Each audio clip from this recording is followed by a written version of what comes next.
نیچے اور زمین کے اوپر.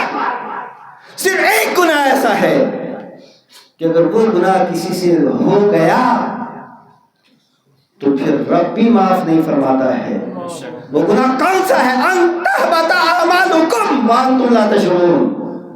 کہ اگر کسی نے نبی پاک علیہ السلام کی توہین کر دی اور نبی پاک علیہ السلام کی بارگاہ میں توہین بڑے دور کی بات ہے، زور سے آواز اگر نکال دی تو عمل تو سارے کے سارے تباہ ہو جائیں گے، اور عمل تباہ ہونے کے ساتھ ساتھ اللہ تعالیٰ شعور کو چھین لے گا.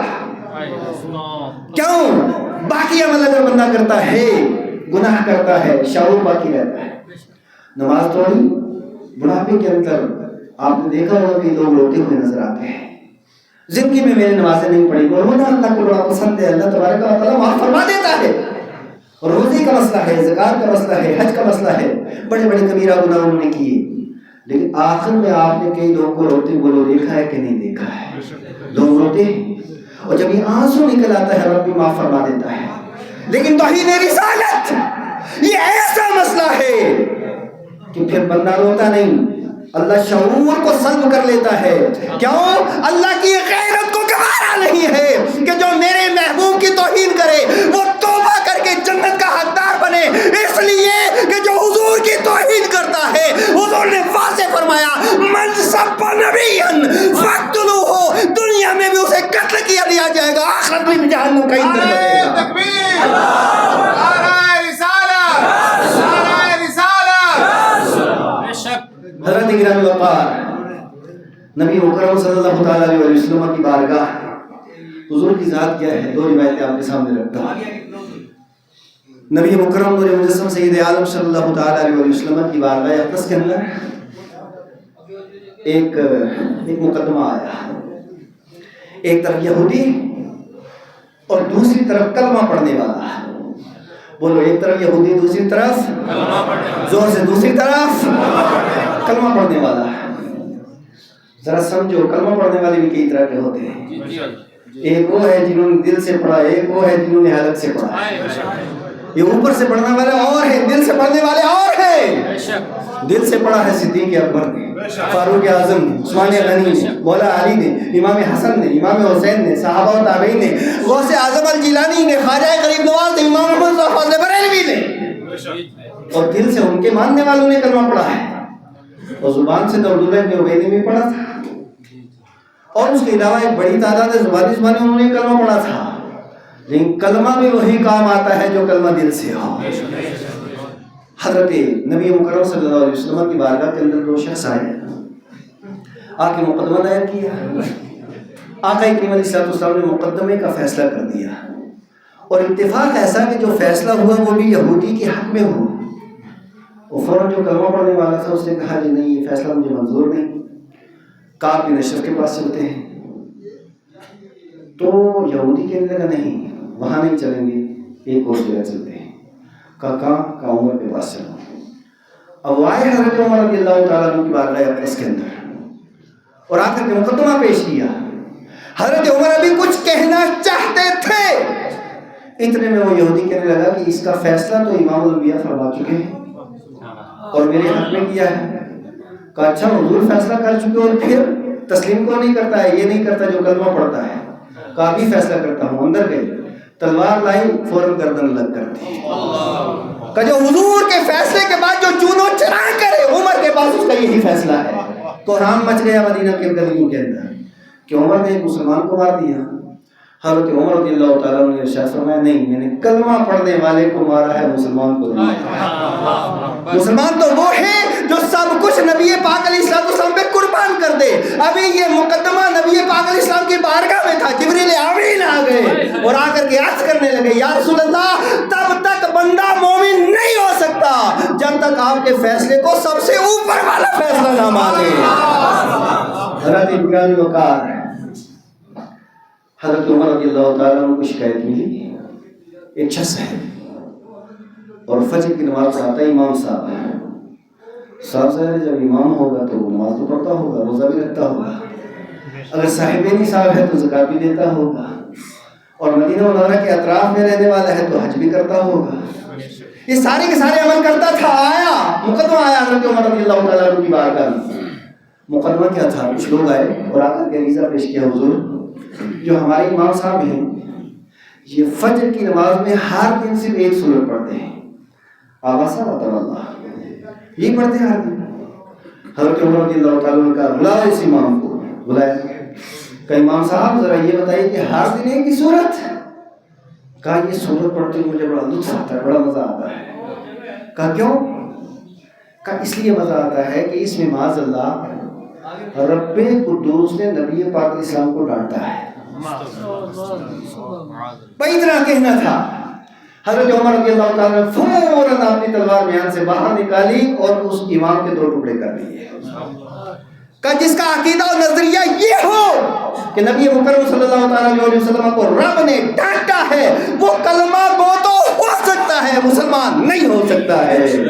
حضرت اکرم الوقار نبی مکرم صلی اللہ تعالیٰ علیہ وسلم کی بارگاہ، حضور کی شان، حضور کی عظمت، نبی مکرم صلی اللہ تعالیٰ علیہ وسلم، آپ دیکھیں ذرا قرآن حکیم پڑھتے چلیے، نبی پاک علیہ السلام کی بارگاہ اقدس کے اندر بڑے بڑے کافر بھی آتے تھے، منافق بھی آتے تھے، ہر طرح کے لوگ آتے تھے۔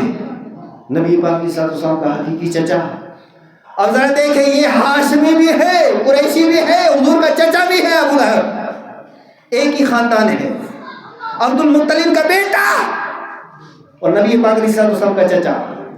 آقا کریم علیہ السلام نے شہر مکہ کے اندر ارشاد فرمایا لوگوں اکٹھے ہو جاؤ، سارے اکٹھے ہوئے، حضور نے دعوت دین دی اور یہ فوراً کھڑا ہوا، چچا کھڑا ہوا اور آ کر کے کہنے لگا کہ آپ کے ہاتھ ٹوٹ جائیں، آپ نے ہمیں کیوں بلایا تھا؟ نبی پاک علیہ السلام خاموش ہیں، حضور خاموش ہیں، رب قدوس نے جبریل امین کو حضور کی بارگاہ میں بھیجا اور پوری سورت اتار دی، تبت یدا ابی لہب۔ کیا ابو لہب یہ کیا بکواس کرتا ہے میرے محبوب کی بارگاہ میں؟ اس ابو لہب کے دونوں ہاتھ ٹوٹ جائیں۔ گستاخی مکہ کا کافر کر رہا ہے، جواب عرش کا مالک دے رہا ہے۔ نبی مکرم صلی اللہ علیہ وسلم کی بارگاہ میں ایک شخص آیا، ولید بن مغیرہ، نہایت خبیث قسم کا بڑا مالدار تھا، حسین و جمیل بھی تھا، اور یہ حضور علیہ السلام کی بارگاہ میں آیا اور اس نے ایک نہایت گندا لفظ کہا، انک لمجنون۔ اور مجنون کا لفظ اب کچھ اور لوگوں کو مجنون کا لفظ ہی یاد آتا ہے، حضور کے علم کے تعلق سے انہوں نے بھی اس طرح کے الفاظ استعمال کیے۔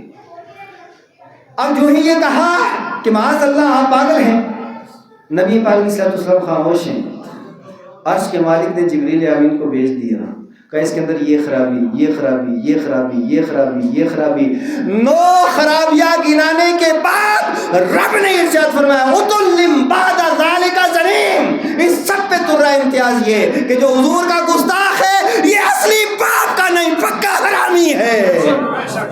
یہ رب کا قرآن ہے، عُتُلٍ بَعْدَ ذَلِكَ زَنِيمٍ، تو زنیم کا ترجمہ یہی ہوتا ہے حرامی۔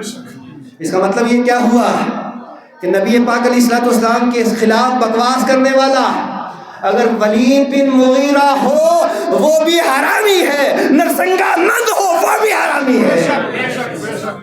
اور اسی طریقے سے مشرق میں ہو، مغرب میں ہو، شمال میں ہو، جنوب میں ہو، کائنات کی کسی جگہ میں بھی ہو، جو حضور کے خلاف بھونکے گا، جو حضور کے خلاف بکواس کرے گا، جو نبی پاک علیہ السلام کے تعلق سے اپنی زبان کھولے گا، اللہ کے عزت کی قسم وہ مالدار ہو سکتا ہے، کچھ بھی ہو سکتا ہے، اپنے باپ کا کبھی نہیں ہو سکتا ہے۔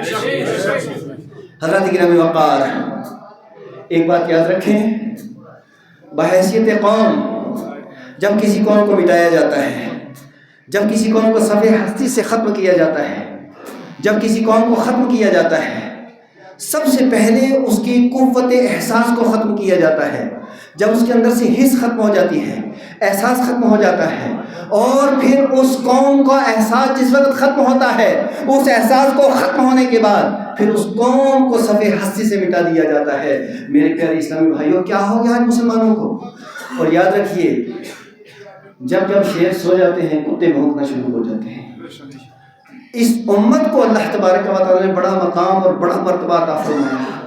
کنتم خیر امہ اخرجت للناس تأمرون بالمعروف وتنہون عن المنکر وتؤمنون باللہ۔ رب قدوس ارشاد فرماتا ہے سب سے بہتر امت مصطفیٰ کی امت ہے، سب سے بہتر امت۔ اچھا کتنی بہتر امت ہے یا اللہ، کتنی بہتر امت؟ حضرت موسیٰ علیہ السلام نے اس وقت دیکھا نا اس امت کی فضائل مناقب، اللہ کی بارگاہ میں عرض کرے یا مولا یہ شان والی امت مجھے عطا فرما۔ رب نے فرمایا نہیں تجھے نہیں، یہ امت میں آپ نے نبی آخر زمان کو عطا فرمایا۔ حضرت موسیٰ علیہ السلام نے پھر عریضہ پیش کیا، مولا تو نے مجھے نبوت دی تیرا شکر ہے، رسالت دی تیرا شکر ہے، مجھے خلیل بنایا تیرا شکر ہے، مجھے جلالی پیغمبر بنایا تیرا شکر ہے، لیکن مولا میری منشا، میری چاہت، میری مرضی، میری خواہش یہ ہے کہ یا اللہ مجھے تینوں نبی آخر الزمان کا امتی بنا دے۔ کنتم خیر امہ، سب سے بہتر امت تم ہو، لیکن کس اعتبار سے سونے میں یہ امت؟ اس کا کوئی جواب نہیں۔ ساری دنیا جاگ گئی، اگر سویا ہوا ہے تو آج کا مسلمان یہودی بیدار، نصرانی بیدار، ہنود بیدار، مشرک بیدار، منافق بیدار، بد کردار بیدار، بے دین بیدار، ہر بندہ بیدار سویا ہوا ہے تو حضور کی امت ہی سویا ہوا ہے۔ نہ اسے نماز کا پتہ، نہ روزے کا پتہ، نہ زکوٰۃ کا پتہ، نہ حج کا پتہ، نہ مسجد کا پتہ، نہ مدرسے کا پتہ، نہ ناموس رسالت کا پتہ، نہ عظمت و شان مصطفیٰ کا پتہ ہے، نہ اسے اہل بیت اطہار کا پتہ ہے، نہ اولیاء کاملین کا پتہ ہے۔ اتنی غفلت کے اندر یہ قوم پڑ گئی۔ اور یاد رکھو ہو گیا مانند برزاں مسلمان کا لہو، مسترب تو ہے تیرا دل نہیں دادا راز۔ ہماری آنکھوں کے سامنے بہت لمبی عمریں تو ہماری نہیں ہیں، لیکن آپ دیکھیے کہ 20-25 سال کے اندر عراق کے ساتھ کیا ہوا، لیبیا کے ساتھ کیا ہوا، ایران کے ساتھ کیا ہوا، اور فلسطین کے ساتھ آج تک کیا ہو رہا ہے۔ ہو گیا مانند برزاں مسلمان کا لہو، مسترب ہے تو کہ تیرا دل نہیں دانا ہے راز۔ آج کیا ہو گیا اس امت کو؟ ہر جگہ پہ مارا جاتا ہے، پیٹا جاتا ہے، اور ہر جگہ پہ ذلیل کیا جاتا ہے، ٹرینوں کے اندر انہیں مارا جاتا ہے، ہر جگہ کیا ہوا آخر؟ کوئی اس کا ذمہ دار نہیں، اس کے ذمہ دار صرف اور صرف مسلمان ہیں۔ جب نماز کے قریب نہیں جائیں گے، روزے کے قریب نہیں جائیں گے، جب میں آپ سے پوچھنا چاہتا ہوں ایمانداری سے مجھے بتائیے، آج مینڈر کے اندر جمعے کے دن جتنے لوگ مسجد کے اندر ہیں، کیا مینڈر مسلمانوں کی اتنی آبادی ہے؟ میری تحقیق یہ ہے کہ صرف 25% مسلمان وہ ہیں جو جمعے کی نماز ادا کرتے ہیں، 75% مسلمان نماز جمعہ ادا نہیں کرتے۔ بولو یہ سچ ہے یا نہیں ہے؟ نماز جمعہ 75% مسلمان ہیں جو نماز جمعہ ادا نہیں کرتے ہیں، صرف 25% ہے جو نماز جمعہ ادا کرتے ہیں۔ اس کی وجہ آسان وجہ آپ دیکھ لیں، آپ کی مسجد میں جمعے ہیں، یہ رمضان کے جمعے میں زیادہ لوگ ہوتے ہیں یا آج کل زیادہ ہوتے ہیں؟ یہ رمضان میں کتنے 4 گنا زیادہ ہوتے ہیں۔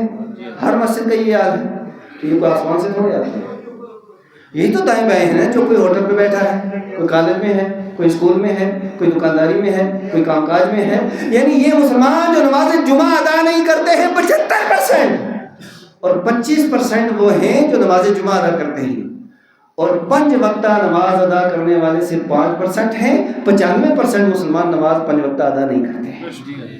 اب آپ مجھے بتائیے، صرف 2 حدیثیں آپ کے سامنے رکھوں گا، 3 جمعے جو مسلمان لگاتار چھوڑ دے، ایک جمعہ چھوڑا، دوسرا چھوڑا، تیسرا چھوڑا، رب فرماتا ہے کہ اس مسلمان کی مجھے کوئی ضرورت نہیں ہے، اللہ اسے بری ہے۔ نعرہ رسالت یا رسول اللہ، نعرہ حیدری حیدری حیدری، علماء اہل سنت زندہ باد۔ آئیے تشریف فرما چکے ہیں، بس تھوڑی دیر میں آپ کی تقریر کو ختم کرنے والا ہوں۔ میں آپ سے یہ عرض کر رہا تھا، آج 95% مسلمان 5 وقتہ نماز ادا نہیں کرتے، اور 75% مسلمان جمعے کی نماز ادا نہیں کرتے ہیں، اور جو جمعہ ادا نہ کرے اللہ اسے بری ہے، اور وہ بھی غیر محفوظ ہو جاتا ہے جو جمعہ ادا نہ کرے، اور اللہ کی حفاظت اور اللہ کی امان ان سے اٹھ جاتی ہے۔ اور جو آدمی جان بوجھ کر کے ایک نماز چھوڑ دے، اسے 9000 سال تک جہنم میں جلنا پڑے گا۔ جان بوجھ کر کے جو آدمی نماز چھوڑ دے، ایک بے نمازی کی نحوست 7 بستیوں تک جاتی ہے۔ ایک بے نمازی کی نحوست کہاں تک جاتی ہے؟ 7 بستیوں تک ایک کی نحوست جاتی ہے۔ اور گھر کے اندر 5 ہیں اور 5 نماز نہیں ادا کرتے ہیں، ایمانداری سے بتائیے کہ بھول کے بھی اس علاقے میں کبھی رحمت آئے گی؟ جب مسلمان اتنا بے عمل ہو چکا، بدعمل ہو چکا، پھر ساری دنیا میں مارا بھی جا رہا ہے، تباہی بھی ہے، بربادی بھی ہے۔ رب کا فرمان ہے وَلَا تَهِنُوا وَلَا تَحْزَنُوا وَأَنْتُمُ الْأَعْلَوْنَ إِن كُنتُم مُؤْمِنِينَ۔ رب فرماتا ہے مومن تم بن جاؤ، دنیا و آخرت کی کامیابیاں تمہیں دینا میرا کام ہے۔ لیکن آپ مومن بنے تب تو۔ حضرت گرامی وقار، مسجد تو بنا دی شب بھر میں ایمان کی حرارت والوں، من اپنا پرانا پاپی تھا، برسوں میں نمازی بن نہ سکا۔ لہذا مسلمانوں غفلت کو اللہ کا واسطہ چھوڑو، بیدار ہو، مسجدوں کو آباد کرو، مدرسوں کو آباد کرو، ناموں سے رسالت کے لیے اپنا سب کچھ قربان کرنے کا جذبہ اپنے اندر پیدا کرو۔ جب نبی کی بات آ جائے وہاں ماں بھی اچھا نہ لگے، باپ بھی اچھا نہ لگے، اولاد بھی اچھی نہ لگے، دولت بھی اچھی نہ لگے، ثروت بھی اچھی نہ لگے، سروس بھی اچھی نہ لگے، گھر بھی اچھا نہ لگے، اس لیے کہ ہم وہ مسلمان ہیں اپنی جان کو بھی مال کو بھی اس مٹی پہ قربان کر دیں گے جہاں پہ ایک بار مصطفیٰ نے قدم رکھا ہے۔ نعرہ تکبیر، نعرہ رسالت، نعرہ حیدری، نعرہ حیدری۔ حضرت گرامی وقار، اس وجہ سے بیداری کی ضرورت ہے۔ عملی طور پہ آپ بیدار ہو، اور عقیدے کے طور پہ آپ دیکھیں آج دائیں بائیں کتنے ان سب کو چھوڑ دو، تیرے قدموں میں جو ہے غیر کا منہ کیا دیکھے، کون نظروں پہ چڑھے دیکھ کے تلوا تیرا۔ حضور کے تلوے کے اندر سارے کے سارے جلوے ہیں۔ یہ ہمارا مسلک اہل سنت و جماعت ہے۔ آپ نے رب کا ادب، اپنے نبی کا ادب، صحابہ کرام کا ادب، اہل بیت اطہار کا ادب، سادات کرام کا ادب، علماء اسلام کا ادب، اپنے ماں باپ کا ادب، اپنے بڑوں کا ادب، الدین کلہ الادب۔ یہ دین ادب ہی ادب ہے۔ اس ادب کی لکیر کا جو فقیر ہوگا اللہ تعالیٰ جنت کے دروازے اس کے لیے کھول دے گا۔ اس لیے آپ نے مسلک کے اوپر قائم رہ کر کے اپنے عمل کو درست رکھنا ہے۔ اللہ تبارک و تعالیٰ ہم سب کو عمل خیر کی توفیق عطا فرمائے۔ وآخر دعوانا ان الحمد للہ رب العالمین۔